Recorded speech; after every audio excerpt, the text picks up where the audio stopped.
I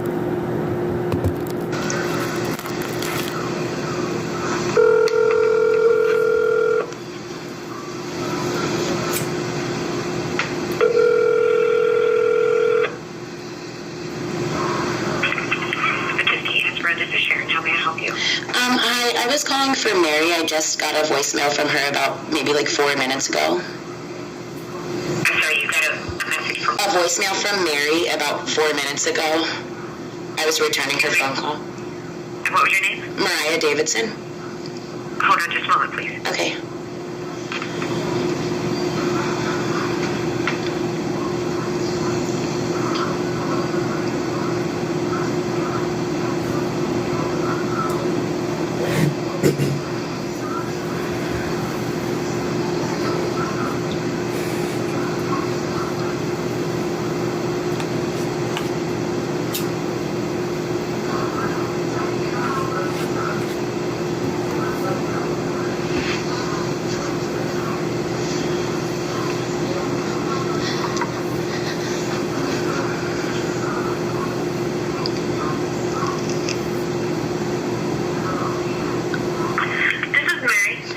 Hi Mary, this is Mariah. I was giving you a call back. Yeah, I just wanted to reach out to you, let you know that I was able to talk to Dawn, to try to see what we could figure out. I also have a call into Brittany. I know you don't like Brittany. I know you want Brittany off your case. The court is not likely to remove her though, because I don't see, in everything that you've given me, I don't see enough evidence of bias. That's not to say that she's fair. The phone calls with Joe Kaiser, she states that she spoke with Brittany and Deb DeSanto, and they both said that the girls didn't have to go, but yet the police still came to my house 20 times. So if Joe believes that they were behaving unethically, Joe has the obligation to report them to the disciplinary council, or to have filed motion. So the court's going to look at me and say, Mary, all this happened so long ago. She had a different attorney. It's not an issue. We look at the transcript of the emergency custody hearing, and Brittany was actually supporting some of your client's positions when she says things like the girls had a physical reaction of fear to the idea of going to see their father, which is what you were saying. So the court's going to say Brittany's pretty fair based on just that last hearing. She wasn't against your client. She may not have been completely accurate. She may not have been, 100% on your side, but she didn't go in there and say, Mom is completely crazy. Mom is coaching you girls. She went in and said, the girls do exhibit fear at the idea of going to Dad. Yeah, How real it is, she says, I don't know. Because the one time that I saw them, while they were afraid when they got there, it only took them an hour. That's a lie. They didn't. My girls did not go outside, like she stated. They did nothing. They didn't feel comfortable at all. Here's the thing. I read the transcript. It does not say that she says the girls went outside. It says that they were relaxed and playing. That's what she stated at court. They changed everything completely around. The words and everything, I promise. It's, ridiculous. So, based on the transcript, she doesn't say outside, okay? So, if you're telling me that the transcript doesn't reflect what went on that day, that's a completely different issue. And I would have to take that up with the court reporters. It didn't happen. None of that. She specifically stated, Mom said no about the library visits, and Dad was all for it. And then the transcript stated that Mom was hesitant. Well, I have a text message right from the girls' counselor stating that I was the one that was more than willing to, and I actually had asked her if I could go meet her at the library with the girls so we could show them so Maddie didn't have anxiety. And Brittany stated completely different. Okay, so that the court would have expected you to address that by having those text messages that day to say to her, well, I did. I asked if I could share my evidence, and the judge told me no. I said, I please share my evidence? I had my laptop there. I had everything. I've gone prepared more than enough. Okay, I've said 1,001 things. I know exactly what is happening.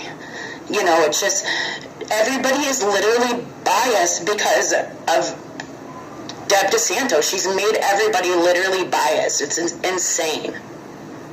Well, so I reached out to the Guardian because, so here's the thing. If you tell me to file the motion to remove the Guardian, I will file that motion. I just want you to understand, I don't think we would succeed with that motion. So, to some extent, that's a waste of your money to pay me to file a motion that isn't going to succeed based on the evidence that I currently have. That doesn't mean that my opinion won't change, and I won't recommend we do that as we go forward. Okay. On what I have, I don't think that that's the best use of your money right now. Okay, I'm not sure if you listened to the phone call from the nurse at my children's school, basically just asking me about Mariana and Madeline, and not even giving any regard about my other children at all, and that's because of Brittany. Literally, everything was perfectly fine until she started invading my life. This is insane. I'm not kidding. I've never felt like this in my life. I didn't answer your phone call because I was on the phone with my psychologist. I meet with a psych doctor constantly. Nothing is wrong with me except for the fact that they're trying to take my children away from me. And I am a mom. I love my children. We've gone through too much. I have to listen to my 7-year-old daughter tell me, Mom, will you bring people back alive? And I say, no, honey, because you can't bring her father back alive. Okay, my children have dealt with enough. I'm done with dealing with this for over a year. Over a year, Deb has tried to do this illegal stuff with every lawyer that I've had. Barry stating because of the opposing counsel, because of comments that the opposing counsel had stated he was not able to defend me in court. That's illegal.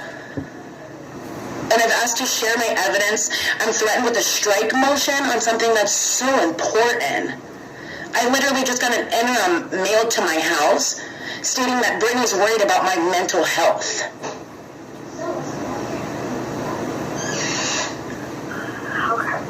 This is, this is insane. My daughters are literally they want to go to school so bad. They're like, Mom, we just want to be kids, but they don't want to get taken by him because he choked a cat in front of them.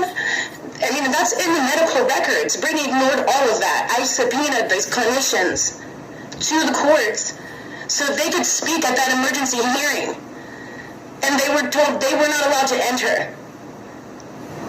I don't know what else to do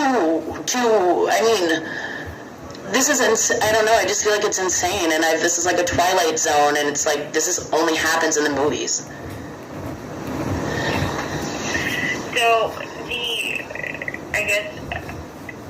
I've reached out to Brittany to see if I can get her to support kind of the plan that you and I talked about, where the girls will stay with, your sister, so that they can attend school and they can, see how the girls are with Dad without you present, since that's their accusation, so that they can see that it's not you, but the girls are still safe. Right. So I reached out to the Guardian because in the transcript, the Guardian seemed to suggest that she didn't think that it was a good idea for the girls to be placed with Dad. It's not a good idea. My daughters have been with me since the day they were born. I've taken care of everybody by myself. When he abandoned his 2 daughters, I took care of 5 children.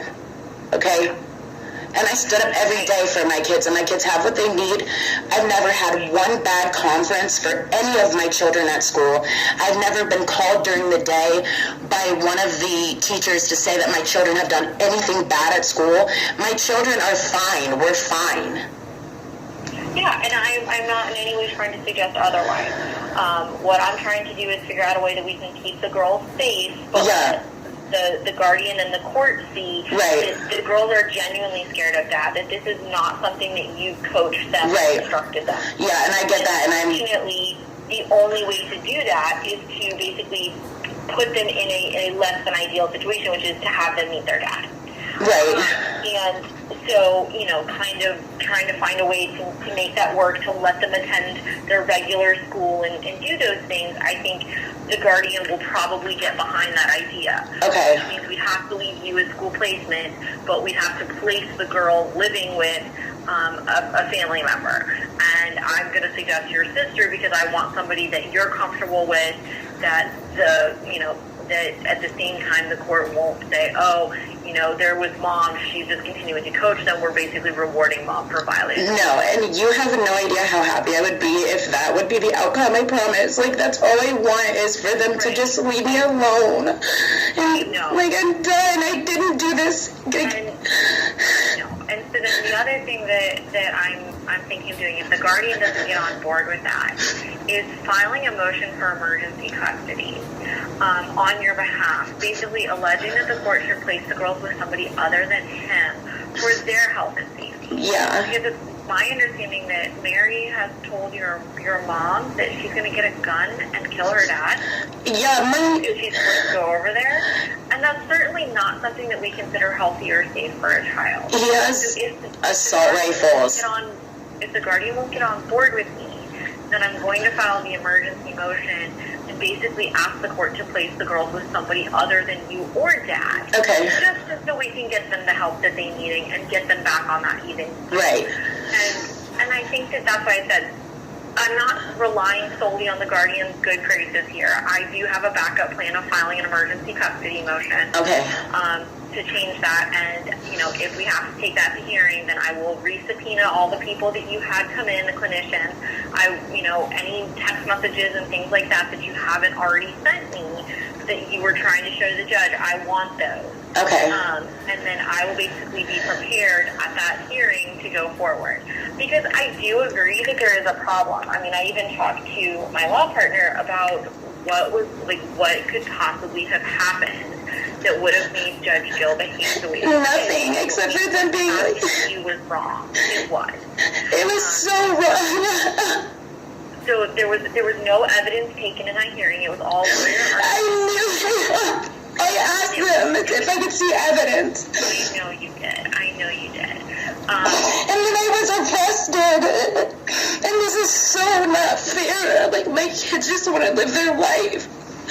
Right. It was very difficult. So I would do that. I would also, if we have to file an emergency custody motion, I would also file what's called a motion for an in-camera interview, which is basically where I would ask the court to talk to your girls just one-on-one. Well, the girls and the judge. Yes. You're not there.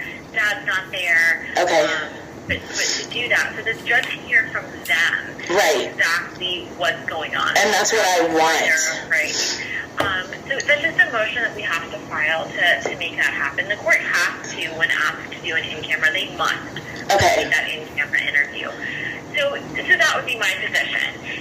Listen, this is how we need to handle this. We need to give the girls kind of their day to have their voices heard. Yes. If the guardian won't get on board with figuring this out and starting us on a process, I think that certainly some of your fear and your frustration and your concern is that it's like they just jumped. They went from 0 to 100 on you. They didn't go 0 to 10 to 15 to 20 to 30. Right. They just went 0 to 100. You have no idea how shocked. Terrifying. Yeah, when that happens. I don't even know how to react. My daughters are like, Mama, please, promise me you're going to do whatever you have to do. And I'm like, I don't know what to do because my kids have to go to school. I don't want to do this. And that's just it. I don't want them to get a truancy notice. Yeah, no. Happen. So that's why I've reached out to the guardian. I'm going to see if I can't get her to get the girls in school, to get these, fears allayed. Would she support kind of basically temporary emergency custody to, your sister, but leave you as residential parent for school placement purposes so they can attend their regular school, so that the court can get that kind of a baseline of, okay, this isn't you coaching them. This is their genuine position, and this is based on what's happened to them. And see if we can't get this shit back on the right track. Right, yeah, and I would greatly appreciate it. At the moment, my son was really scared to even go into his school because he knew that the guardian, the lady from the court, had gone there because, you know, the girls, obviously they know who the lady from the court was when she came to the school asking them questions. Well, has your mom ever said anything about the court system? Has your mom, you know, how do you know this? And how, you know, just saying all these off-the-wall questions. Like, they knew. So my son is terrified. So I spoke with the superintendent, and we're going to definitely stay in the Hilliard area, but I think we're just going to switch schools, but stay in the same district. Okay. Just for, you know, the comfortability, like, I definitely know you're going to have the address and all of that stuff. But I feel like them just not having to deal or worry with that is going to be best for their education. Okay. So, yeah, I mean, I guess, you know, kind of let me know what school they would be going to and that sort of thing. I know that for a lot of these districts, once you're in the district, you can kind of move amongst schools within the district without having to change housing. They just call them in-district transfers. And I know that some districts will allow that. Some districts won't. Some districts will actually make you move. I know the housing market, though, is crazy. Oh, yeah. If you're not moving houses, you're just changing schools. I just need to know where you're going. Yeah. In terms of what school. So, you know, if we're going from Heritage, you know, to one of the other ones, that's fine. Yeah, that's what we're going to do. The superintendent said that we could do the transfer request, given the fact that, you know, I let her listen to the call with the nurse, and, you know, she definitely sensed that it wasn't okay, you know, that it just wasn't okay for them to be getting in between a custody dispute or whatever the situation. So she definitely is going to allow me to submit that request, but I will definitely let you know as soon as I find out for sure. Sure. So yeah, like I said, it's good for me to know, hey, if we need to change schools and things like that.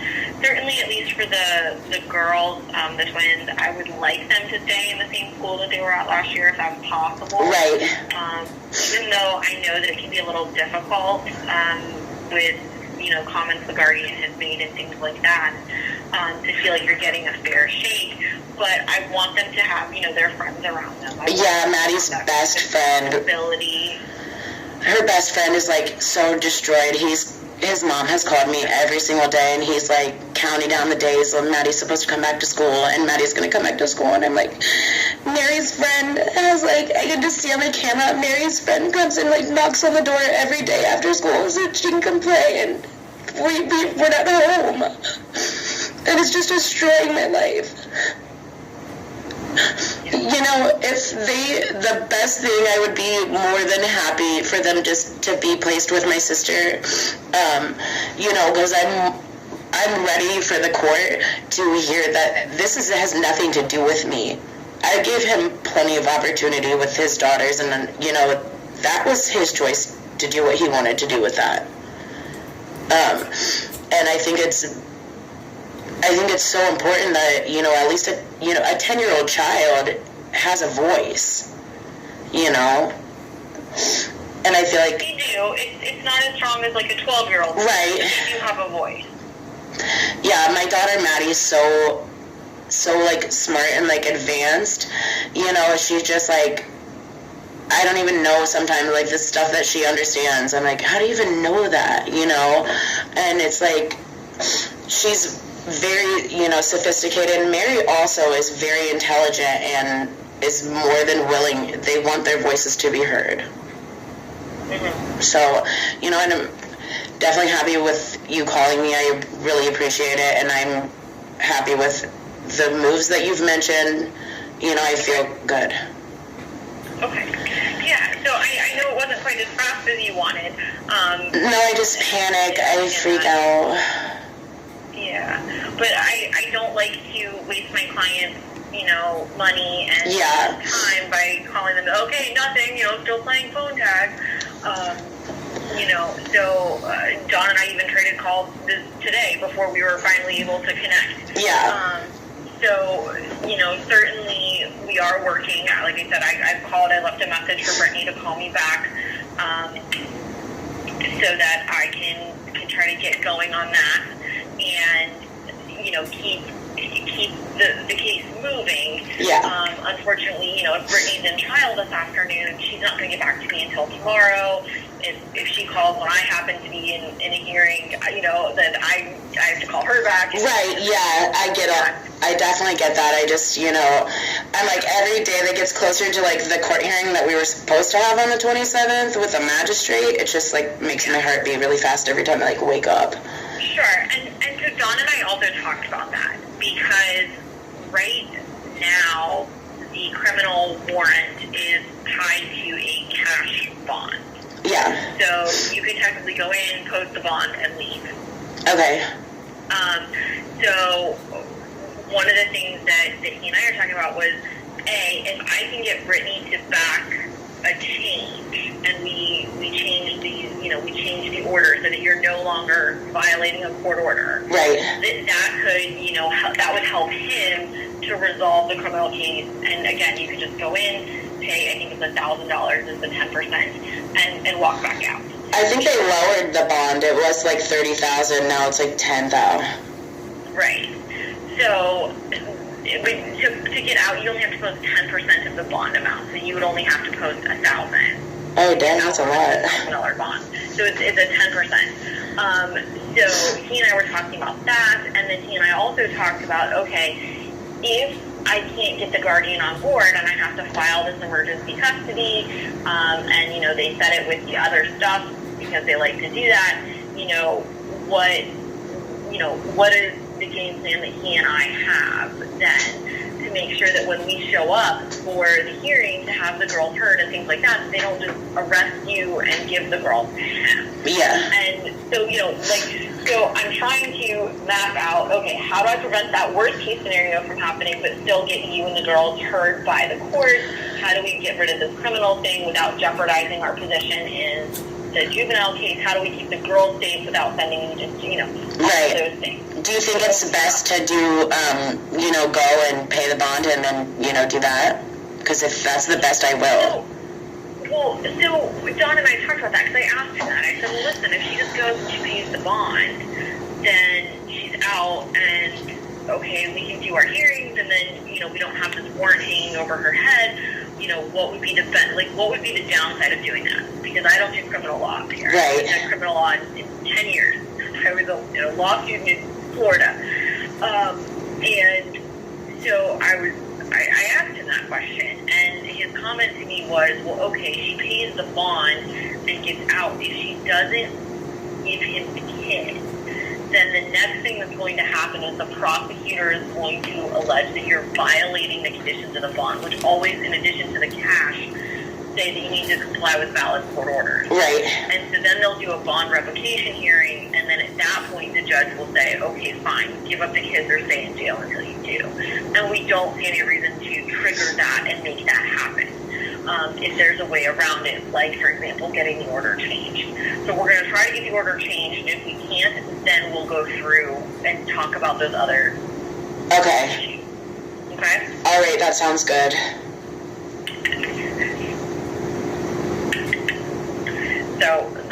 So we're trying to map this out for you.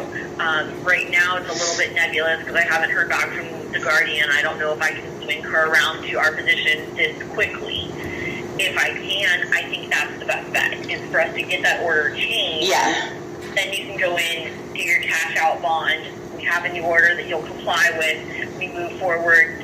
Yay team, we're getting the case back on track. The girls are not with their dad. They're in a safe place. They're going to school. Things are looking up. Yeah. If we can't do option A, then we're going to talk about options, B through Z until we find the right one for you and your family. Okay? Yeah, and ideally, I would love nothing more than him to finally step up and be there for them as a father, and Yeah.